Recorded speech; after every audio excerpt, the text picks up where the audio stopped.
प्यारे विद्यार्थियों सत श्री अकाल। ਤੁਹਾਡਾ ਸਭ ਦਾ ਇੱਕ ਵਾਰ ਫਿਰ ਤੋਂ ਸਵਾਗਤ ਹੈ ਸਾਇੰਸ ਗੁਰੂ ਐਨਸੀਈਆਰਟੀ ਚੈਨਲ ਵਿੱਚ। ਬੱਚਿਓ ਆਪਾਂ 10ਵੀਂ ਕਲਾਸ ਪਰ ਪ੍ਰਕਾਸ਼ ਪਰਾਵਰਤਨ ਅਤੇ ਅਪਵਰਤਨ ਦੇ ਦੋ ਵੀਡੀਓ ਕਰ ਚੁੱਕੇ ਹਾਂ, ਦੋ ਭਾਗ ਉਸ ਦੇ ਕਰ ਚੁੱਕੇ ਹਾਂ, ਜਿਸ ਦੇ ਵਿੱਚ ਆਪਾਂ ਪਰਾਵਰਤਨ ਦੇ ਨਿਯਮ ਅਤੇ ਗੋਲਾਕਾਰ ਦਰਪਣ ਤੋਂ ਪਰਾਵਰਤਨ ਦੇ ਨਿਯਮ ਅਤੇ ਅਵਤਲ ਦਰਪਣ ਤੋਂ प्रतिबिंब की रचना जी आप कर चुके हैं। तो नैक्सट वीडियो के विच बच्चों आप अज उत्तल दर्पण तो परावर्तन की घटना जी है उस दे बारे पढ़ांगे कि उत्तल दर्पण तो प्रतिबिंब की रचना जी है वो किवें की जाती है। उत्तल दर्पण तो प्रतिबिंब की रचना, प्रतिबिंब की रचना आप कह सकते हैं। उत्तल दर्पण बच्चों मैं थोड़ी जानकारी लिए दस दिया थे, इसनूं कॉन्वैक्स मिरर भी कहा जाता है। कॉन्वैक्स मिरर तो बच्चों आप उत्तल दर्पण तो तुसीं कह सकते हो कि प्रतिबिंब बनाने सीखने अज। तो सब तो पहला तो मैं इत्थे एक उत्तल दर्पण बनावा। पिछली वीडियो के विच मैं तुहानूं दस्सिया सी कि आप मिरर यानी कि दर्पण जिहड़ा मर्जी लईए पर वस्तु नूं हमेशा दर्पण के खब्बे पासे ही रखना है। तो आप इस तरीके नाल इसका बना लेने। हाँ सपोज करो अपने को एक उत्तल दर्पण है, इसका मुख्य फोकस और भी इस दे लई भी आपां सी ਅਤੇ एफ जोड़े है आ सी हो गया तो आ लगभग इनका एफ हो गया। यानी कि इस दे आप कह सकते हैं कि हुण इसकी परावर्तकता जी ए वाली है तो इस दे सामने आप वस्तु नूं रखते हैं। सपोज करो मैं कुछ दूरी के उत्ते वस्तु नूं रखिया है तो इस तो हुण आपां परावर्तन जिहड़ा है उस दे बारे चर्चा करते हैं कि इस तो परावर्तन किस तरीके नाल होएगा। सब तो पहला मैं तुहानूं दस दियां कि एक किरण समांतर आप मानते हैं हमेशा कि मुख्य तौर पर समांतर जा रही है किरण। एक किरण आपां नूं तुसीं कह सकते हो कि थोड़ा ऐसे ही कर लीए।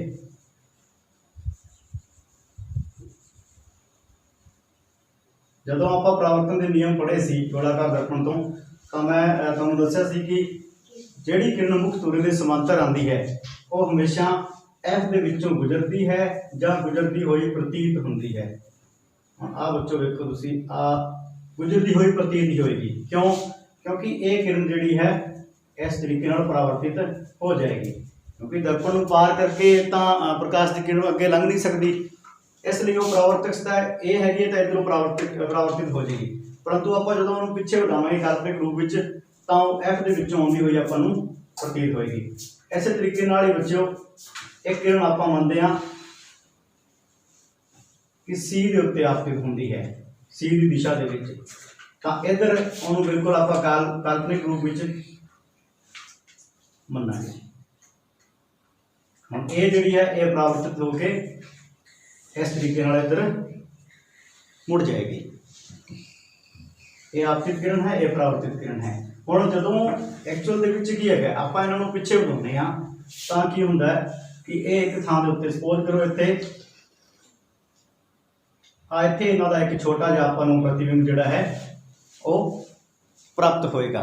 हुण ये प्रतिबिंब किस तरीके नाल प्राप्त होया है बच्चों, जिवें आपां नूं पता ही है कि आपां अवतल दर्पण नाल जिहड़ी प्रतिबिंब की रचना कीती सी उहदे विच तां किरणां जिहड़ी सी बकायदा बिल्कुल मिलदियां सी, पर इत्थे की है आपां काल्पनिक रूप में किरणां नूं पिछे एक तरीके नाल धक्के नाल ही उन्होंने पिछे आपां मोड़ के ते उन्होंने आपां मिला रहे हैं तो उसनों की है प्रतिबिंब तो बन रहा है, पर प्रतिबिंब किस तरीके का बन रहा है इस बारे आप गल करते हैं। सीधा बन रहा है। दूसरा आभासी है। क्यों? क्योंकि प्रकाश की किरण आपस में नहीं मिल रही है। एक्चुअली तो प्रकाश की किरण की इधर जा रही है, ये इधर जा रही है, कितने बिल्कुल मिलने देना चांस भी नहीं है। दूसरी गल जेकर प्रतिबिंब आभासी है, सीधा है तो दूसरी आप गल करते हैं कि वस्तु तो छोटा है। वस्तु तो छोटा है। हुण बच्चों ये सी अपनी एक जनरल मैं इहदे तो उदाहरण लिया है। उत्तल जिहड़ा दर्पण है उसकी खासियत है, उस तो तुसीं जिहड़ी मर्जी स्थिति के उत्ते प्रतिबिंब की रचना कर लो, चाहे इस तो दूर या नेड़े। आपां एक एग्जाम्पल होर लवांगे कि जेकर आप दूर रखते हैं वस्तु नूं तां भी उस तरीके का ही प्रतिबिंब बनता है, जेकर नेड़े रखते हैं तां भी उस तरीके का ही प्रतिबिंब बनता है। यानी कि तुसीं कह सकते हो कि उत्तल दर्पण तो हर स्थिति विच सीधा आभासी अते वस्तु तो छोटा प्रतिबिंब बनता है। आपां चलो इहदा एक एग्जाम्पल होर लैके देखते हैं। मैं इसे नूं मॉडिफाई कर लेना, तुहानूं चंगे तरीके नाल समझ आ जाएगा।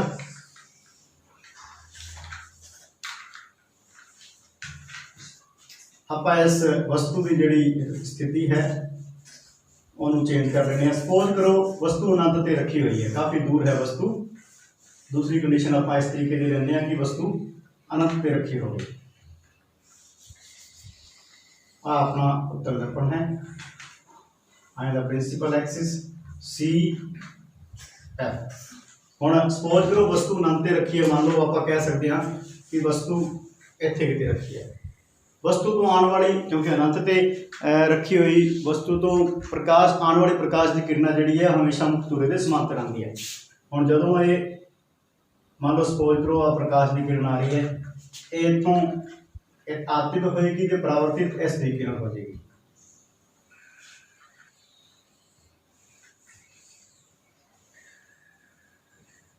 इस तरीके परावर्तित होगी। मान लो सैकेंड जी है, सपोज करो ये प्रकाश की किरण आ रही थी, ये भी इस तरीके परावर्तित होगी। हुण ये आपस में तो कितने नहीं मिल रही, क्योंकि बहुत दूरी इन्हों की दूरी लगातार बढ़ती जा रही है परावर्तन तो बाद। तो इस तरीके इन्हों तो प्रतिबिंब आप कह सकते हैं कि वास्तविक प्रतिबिंब तो प्राप्त किया ही नहीं जा सकता। पर एक्चुअल की है दर्पण के जो आप देखते हैं तो आपको प्रतिबिंब दिखाई देता है। आभासी प्रतिबिंब जोड़ा है परदे उत्ते प्राप्त नहीं होता, यानी कि उत्तल दर्पण तो बनने वाले प्रतिबिंब जोड़े है उन्होंने आप जिमें कि उत्तल दर्पण के प्रतिबिंब परदे उत्ते प्राप्त किए सी उस तरीके परदे उत्ते प्राप्त नहीं कर सकते। हुण जदों आप इन्हों पिछे बढ़ावांगे तो ये वही रूल नूं फॉलो करती है। चाहे आप कह सकते हो कि दर्पण जिहड़ा मर्जी होवे परावर्तन के नियम जिहड़े रूल है उन्होंने हमेशा फॉलो करेगा।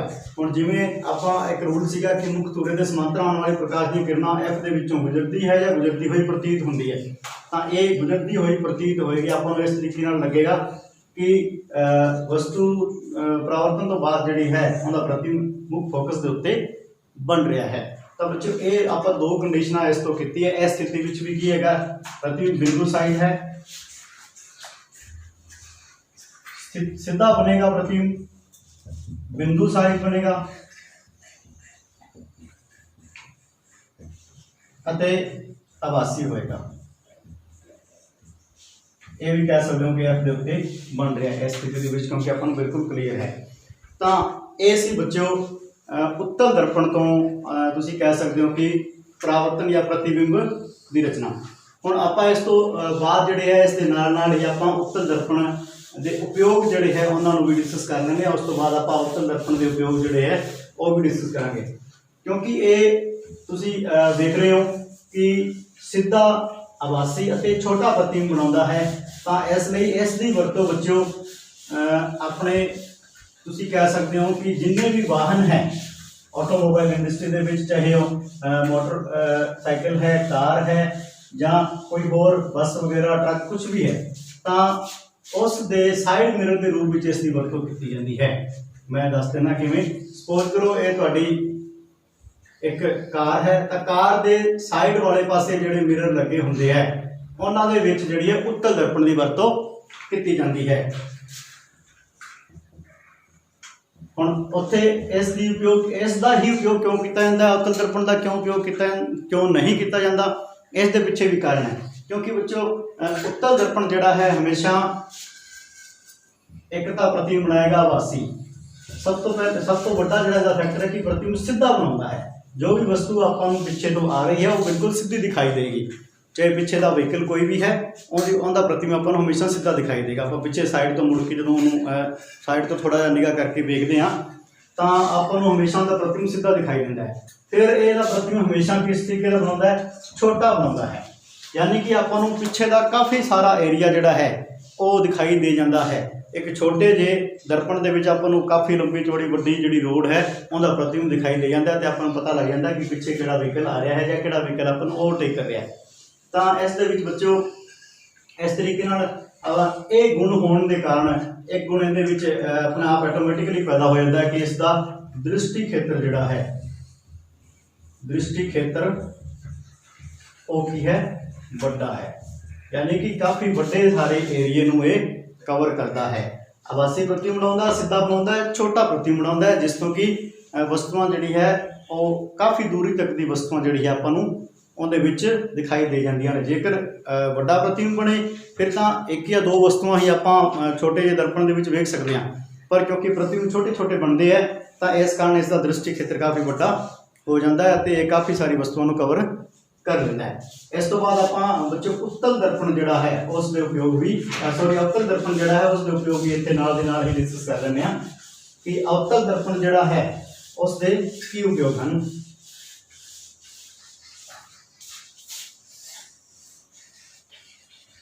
अवतल दर्पण के उपयोग बच्चों अवतल दर्पण नूं तुसीं कह सकते हो कि अभिसारी, मैं इत्थे एक बार लिख भी देना, अवतल जिहड़ा है उसनूं अभिसारी दर्पण भी कहा जाता है। यानी कि तुसीं कह सकते हो कि कन्वर्जिंग मिरर अते उत्तल दर्पण जिहड़ा है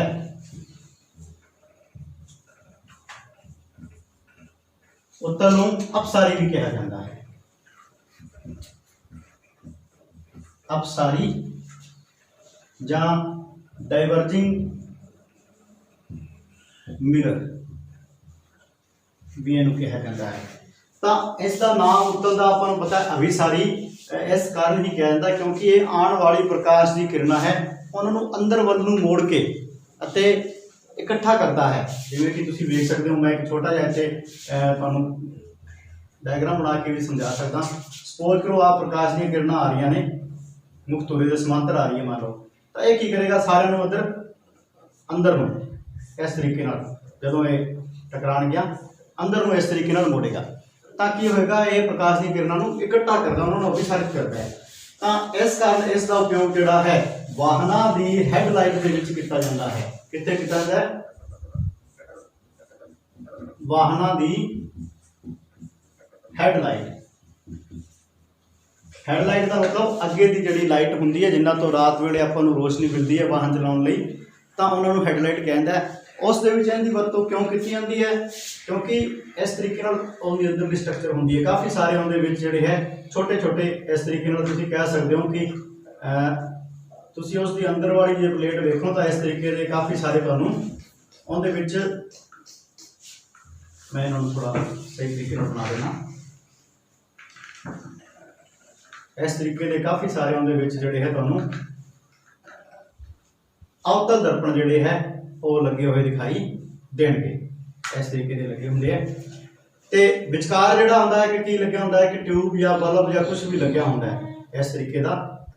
तो उस जदों इस तो लाइट तुसीं कह सकते हो कि प्रकाश पैदा होंदा है ट्यूब तो अदरवाइज की है जेकर पिछे दर्पण ना लग्या होगा तो प्रकाश तो इधर भी जाएगा चारे पासे जाएगा तो जिहड़ा प्रकाश है उसकी पावर जिहड़ी है घट हो जाएगी।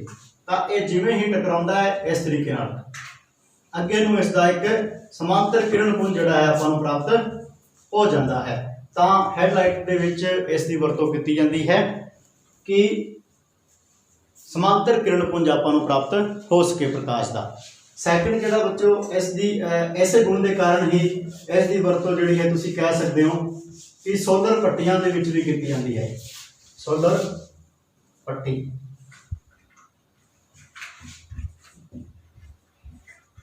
सोलर पट्टी दे विच भी इसकी वरतों की जाती है। उस दे विच भी की है कि सूरज तो आने वाली प्रकाश की किरणा जिहड़ी है उन्होंने बिल्कुल अभिसारित करके एक थां दे उत्ते फोकस किया जा सके। इस दे नाल ही थर्ड इसका उपयोग है, इसका उपयोग तुसीं कह सकते हो सर्च लाइटां दे विच भी किया जाता है। सर्च लाइटां दे विच सर्च लाइटां दे विच भी इसका उपयोग किया जाता है। यानी कि एक समांतर किरण पुंज ਆਪਾਂ ਜਿਵੇਂ ਕਿ ਟਾਰਚ ਵਗੈਰਾ ਜਿਹੜੀ ਹੁੰਦੀ ਹੈ ਉਹਨਾਂ ਦੇ ਵਿੱਚ ਵੀ ਇਸ ਦੀ ਵਰਤੋਂ ਅਵਤਲ ਦਰਪਣ ਦੀ ਹੀ ਵਰਤੋਂ ਕੀਤੀ ਜਾਂਦੀ ਹੈ, ਤਾਂ ਕਿ ਉਸ ਤੋਂ ਇੱਕ ਲੰਬੀ ਦੂਰੀ ਤੱਕ ਆਪਾਂ ਨੂੰ ਕੋਈ ਚੀਜ਼ ਸਰਚ ਕਰਨ ਦੇ ਲਈ ਇੱਕ ਸਮਾਂਤਰ ਕਿਰਨ ਪੁੰਜ ਜਿਹੜਾ ਉਹ ਪ੍ਰਾਪਤ ਹੋ ਸਕੇ। ਉਸ ਤੋਂ ਬਾਅਦ ਇਸ ਦੀ ਵਰਤੋਂ ਬੱਚਿਓ ਦੰਦਾਂ ਦੇ ਡਾਕਟਰ ਵੀ ਕਰਦੇ ਹਨ। ਦੰਦਾਂ ਦੇ ਡਾਕਟਰ ਇਸ ਦੀ ਵਰਤੋਂ ਕਿਉਂ ਕਰਦੇ ਹੈ?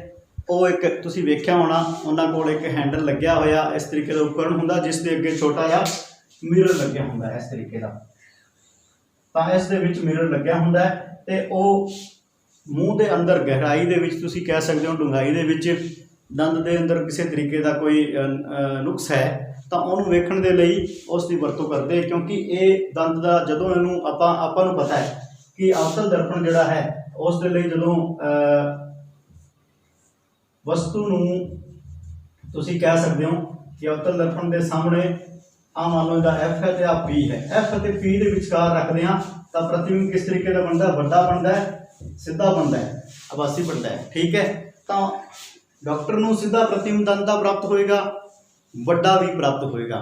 ਤਾਂ ਇਸ ਲਈ ਉਹ ਅਜਿਹੀ ਦੂਰੀ ਦੇ ਵਿੱਚ ਦੰਦ ਨੂੰ ਮਤਲਬ ਦੰਦ ਦੇ ਨੇੜੇ ਲਿਜਾ ਕੇ ਉਸ ਦਾ ਪ੍ਰਤੀਬਿੰਬ ਦਰਪਣ ਦੇ ਵਿੱਚ ਵੇਖ ਲੈਂਦੇ ਆ, ਜਿਸ ਤੋਂ ਤੁਸੀਂ ਕਹਿ ਸਕਦੇ ਹੋ ਕਿ ਅੰਦਰੂਨੀ ਭਾਗਾਂ ਦੀ ਚੰਗੇ ਤਰੀਕੇ ਨਾਲ ਉਹਨਾਂ ਦਾ ਨਿਰੀਖਣ ਕੀਤਾ ਜਾ ਸਕਦਾ ਹੈ। ਇਸ ਤੋਂ ਬਾਅਦ ਬੱਚਿਓ ਆਪਾਂ ਇਹ ਤਾਂ ਸੀ ਉੱਤਲ ਅਤੇ ਅਵਤਲ ਦਰਪਣ ਦੇ ਉਪਯੋਗ।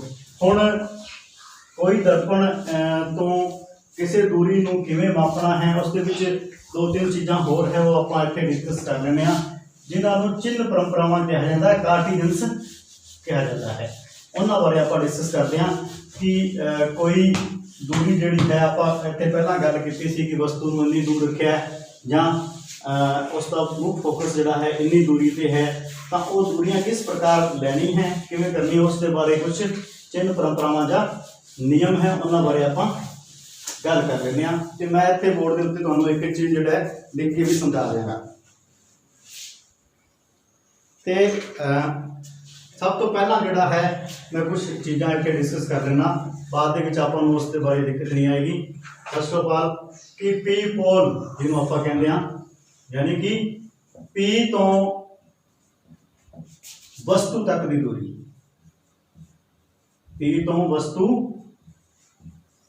ਤੱਕ ਦੀ ਦੂਰੀ। ਹੁਣ ਇੱਥੇ ਪੀ ਤੋਂ ਹੀ ਕਿਉਂ ਲਿਖਿਆ ਉਸ ਦੇ ਬਾਰੇ ਅੱਗੇ ਥੋੜਾ ਜਿਹਾ ਮੈਂ ਤੁਹਾਨੂੰ ਦੱਸਾਂਗਾ। ਇਸ ਨੂੰ ਆਪਾਂ ਕਹਿੰਦੇ ਹਾਂ ਯੂ, ਛੋਟੇ ਯੂ ਨਾਲ ਇਹਨੂੰ ਦਰਸਾਉਣਾ ਹੈ। ਪੀ ਤੋਂ ਤੁਸੀਂ ਕਹਿ ਸਕਦੇ ਹੋ ਕਿ ਪ੍ਰਤੀਬਿੰਬ ਦੀ ਦੂਰੀ, ਪ੍ਰਤੀਬਿੰਬ ਦੀ ਦੂਰੀ ਜਿਹੜੀ ਹੈ ਉਸ ਨੂੰ ਯੂ ਕਹਿੰਦੇ ਆ। ਥਰਡ ਜਿਹੜੀ ਹੈ ਪੀ ਤੋਂ F ਤੱਕ ਦੀ ਜਿਹੜੀ ਦੂਰੀ ਹੈ ਮੁੱਖ ਫੋਕਸ ਤੱਕ ਦੀ, ਉਸ ਯਾਨੀ ਇਹਨੂੰ ਆਪਾਂ ਮੁੱਖ ਫੋਕਸ ਕਹਿ ਸਕਦੇ ਹਾਂ। ਇਸ ਦੂਰੀ ਨੂੰ ਆਪਾਂ ਕੀ ਕਹਿੰਦੇ ਹਾਂ? F ਜਾਂ ਫੋਕਲ ਲੈਂਥ ਜਾਂ ਫੋਕਸ ਦੂਰੀ ਕਹਿੰਦੇ ਹਾਂ। ਠੀਕ ਹੈ ਜੀ, ਇਹ ਹੈ ਆਪਣਾ ਤੁਸੀਂ ਕਹਿ ਸਕਦੇ ਹੋ ਕਿ ਇਹ ਦੂਰੀਆਂ ਦੇ ਆਪਾਂ ਸਿੰਬਲ ਇੱਥੇ ਤਿਆਰ ਕੀਤੇ ਹੈ। ਇਹਨੂੰ ਆਪਾਂ V ਨਾਲ ਦਰਸਾਵਾਂਗੇ, sorry V, U, V and F। ਆਪਣੇ ਕੋਲ ਤਿੰਨ ਚੀਜ਼ਾਂ ਹੈ। P ਪ੍ਰਤੀਬਿੰਬ ਦੀ P ਤੋਂ ਪ੍ਰਤੀਬਿੰਬ ਦੀ ਦੂਰੀ ਜਿਹੜੀ ਹੈ ਉਹਨੂੰ V ਨਾਲ ਦਰਸਾਵਾਂਗੇ। ਪੋਲ ਯਾਨੀ ਧਰੁਵ ਤੋਂ ਵਸਤੂ ਤੱਕ ਦੀ ਯਾਨੀ ਆਬਜੈਕਟ ਦੀ ਦੂਰੀ ਹੈ ਉਹਨੂੰ U ਨਾਲ ਦਰਸਾਵਾਂਗੇ, ਅਤੇ P ਤੋਂ F ਤੱਕ ਦੀ ਜਿਹੜੀ ਦੂਰੀ ਹੈ ਉਹਨੂੰ F ਯਾਨੀ ਕਿ ਫੋਕਲ ਲੈਂਥ ਨਾਲ ਆਪਾਂ ਦਰਸਾਵਾਂਗੇ। ਤਾਂ ਇਹ ਸੀ ਬੱਚਿਓ ਆਪਣੇ ਕੋਲ ਕੁਝ ਸਿੰਬਲ ਆਪਾਂ ਅੱਗੇ ਜਿਹੜੇ ਕੰਮ ਵਿੱਚ ਲੈਣੇ ਉਹ ਇੱਥੇ ਆਪਾਂ ਡਿਸਕਸ ਕਰਦੇ ਕੀਤੇ ਹੈ।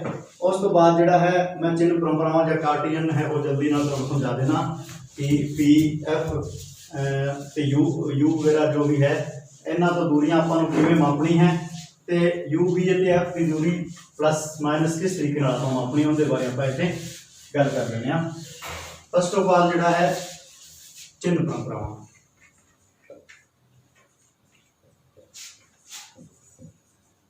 ਚਿੰਨ੍ਹ ਪਰੰਪਰਾ ਜਾਂ ਜਿਸ ਨੂੰ ਕਾਰਟੀਜਨ ਵੀ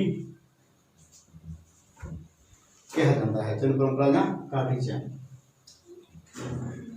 ਤਾਂ ਇਸ ਦੇ ਵਿੱਚ ਪਹਿਲਾ ਰੂਲ ਜਿਹੜਾ ਹੈ ਉਹ ਹੈ ਕਿ ਹਮੇਸ਼ਾ ਵਸਤੂ ਜਿਹੜੀ ਹੈ ਉਸ ਨੂੰ ਹਮੇਸ਼ਾ ਵਸਤੂ ਨੂੰ ਦਰਪਣ ਦੇ लैफ्ट साइड विच रखना है। कित्थे रखना है? लैफ्ट साइड विच रखना है। तो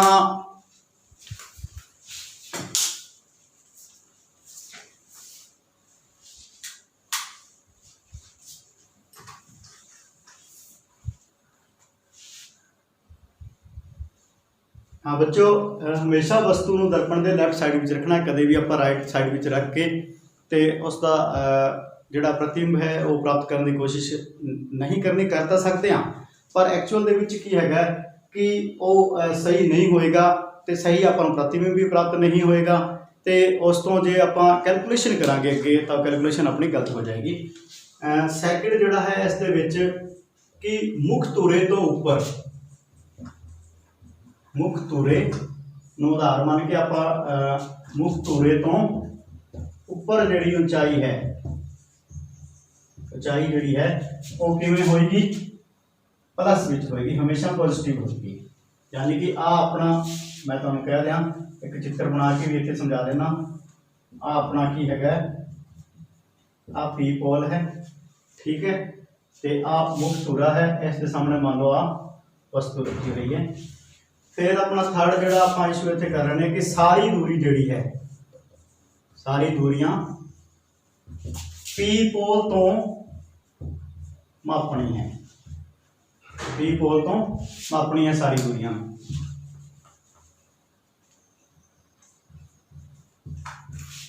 यानी कि पी तो दूरी मापनी है। हुण इहदे विच भी एक अगे एक होर आएगा, उसके बारे में दस देना। अपना फोर्थ जिहड़ा वो भी इहदे विच नाल ही इहदा हैगा कि मुख धुरे तो हेठां जिन्नी भी आपां कह लो गहराई है, ऊंचाई है, जो भी वस्तु की प्रतिबिंब की वो जिहड़ी हमेशा किस तरीके की होएगी? नैगेटिव दे विच, यानी कि ऋणात्मक दे विच उहनूं लैना है। ते अगे आपां गल करदे हां एक होर चीज़ इहदे विच मैं तुहानूं डिस्कस करदे हां।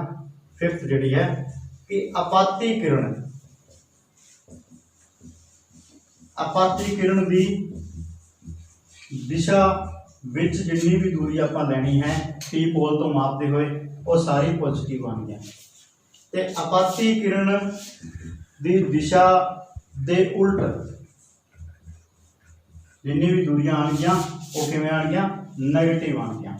तो ये सी बच्चों आपां कह सकते हैं कि ये रूल हैगे है, ये परंपरावां है, इन्हां नूं ध्यान में रख के ही आपां नूं अगे कैलकुलेशन करनी है। हुण आपां इत्थे डिस्कस कर लैंदे हां। सपोज करो मैं इस तो एक डायग्राम बना लेना। आ मान लो सी तो परां वस्तु पई आ, इहदा एफ है,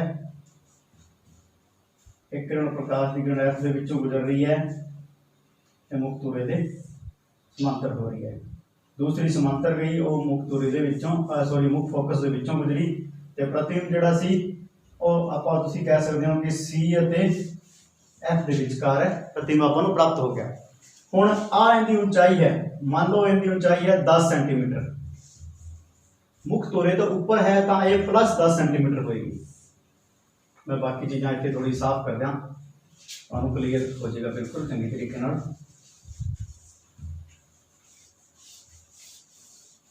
तो इहनूं आपां मुख धुरे तो ऊपर है तो प्लस 10 सेंटीमीटर मन्नांगे। हुण आ दूरी जिहड़ी है ऑब्जेक्ट दी अते पी पोल दे विचकार दी दूरी तुसीं मान लो यह है 15 सेंटीमीटर। हुण की है पी पोल तो दूरियां मापनी शुरू करनी है। आपाती किरण की दिशा इधर है, पी पोल तो दूरी मापनी शुरू कर रहे हैं, आपाती किरण की दिशा दे विच उल्ट दिशा विच आपां दूरी माप रहे हैं तो यह होएगी -15 सेंटीमीटर। दूसरी गल सपोज करो आ प्रतिबिंब अपने को प्राप्त हो गया, यह है 6 सेंटीमीटर की गहराई है, ऊंचाई जो भी तुसीं कह सकते हो। हुण मुख धुरे तो थल्ले है तो -6 सेंटीमीटर की आपां ऊंचाई मननी है। तो जेकर ये सपोज करो कि आ मान लो इथों तुसीं मान लो 10 सेंटीमीटर दूरी के उत्ते प्रतिबिंब आपां नूं प्राप्त होया है। पी पोल तो आपां की करना है कि दूरियां मापनी है, दूरी मापन की दिशा इधर है और आपाती किरण की दिशा इधर है, ठीक है। तो ये भी किधर होएगी अपनी, तुसीं कह सकते हो कि -10 सेंटीमीटर होएगी। तो इस तरीके नाल बच्चों आपां दूरियां जिहड़ी है वो निर्धारित करनी है। कि मुख धुरे तो हमेशा ऊंचाई जी प्लस में लैनी है, मुख धुरे तो थले जो भी ऊंचाई है गहराई है प्रतिबिंब की उन्होंने हमेशा माइनस के लेना है। तो पी पोल तो सारी दूरियां मापनी है, जिहड़ी दूरी तुसीं कह सकते हो कि आपातीकरण की दिशा विच आपां माप रहे हैं। सपोज करो कि प्रतिबिंब जिहड़ा है इधर पिछे नूं बन रहा किते, ठीक है, तो इधर जेकर आपां पी तो प्रतिबिंब की जिहड़ी दूरी मापांगे वो प्लस विच आ जाएगी, पर आपां इत्थे प्रतिबिंब की दूरी इधर नूं माप रहे हैं उल्ट दिशा विच आपातीकरण दे, इसलिए ये दूरी -10 सेंटीमीटर होएगी। तो बच्चों ये सी आपां काफ़ी इसका पोर्शन अज आपां डिस्कस किया है कि किवें उत्तल दर्पण तो प्रतिबिंब जिहड़ा है वो आपां प्राप्त करना है, किवें आपां तुसीं कह सकते हो कि उत्तल अते अवतल दर्पण का उपयोग करना है, तो उन्हां तो कैलकुलेशन जिहड़ी करनी है उन्हां दे लई चिन्ह परंपरावां किवें किवें आपां यूज़ करनी है, किहड़ी दूरी प्लस विच लैनी है, किहड़ी माइनस दे विच करनी है। तो उम्मीद करदा हाँ कि ये जानकारी तुहानूं चंगी तरीके नाल समझ आ गई होगी। पाठ का ये भाग जिहड़ा तुहानूं चंगी तरीके नाल समझ आ गया होएगा। जेकर हजे तक तुसीं साइंस गुरु NCERT चैनल नूं सबसक्राइब नहीं किया तो इनू तुरंत जिहड़ा सबसक्राइब कर लो, बेल आइकन जरूर प्रेस करना है। धन्यवाद।